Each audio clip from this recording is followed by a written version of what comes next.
Esto lo vimos en el periódico, me parece que fue. Y un anuncio de la Generalitat. Y entonces pues empezamos a pedir información, a ver cómo funcionaba, tal. Ya empezamos también a hacer el primer cursillo, entrevista, cosas así, i així estuvimos, pues no sé... Más d'un any. Sí. Ens va agradar molt el projecte en si, això de que hi ha un nen que està aquí, que la família no el pot cuidar, que passa alguna cosa i que tu mentrestant el cuides, no sé, ens va agradar. T'agrada, ho sents i també quan et fan allò, com es diu, l'informe o com es digui, et demanen el motiu. I me'n recordo que no sabíem què posar, però és perquè en tenim ganes. Simplement és això, jo crec. I nosaltres el tema de l'acollida no ens és aliè.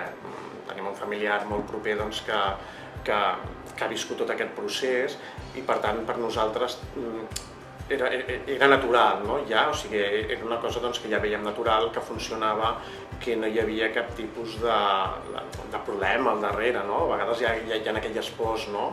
Doncs bé, tot ve a partir d'una necessitat, potser arriba un punt de la vida que necessites compartir la vida i fer algun canvi en la teva vida. I doncs realment busques alternatives i l'acolliment ha ofert aquesta possibilitat.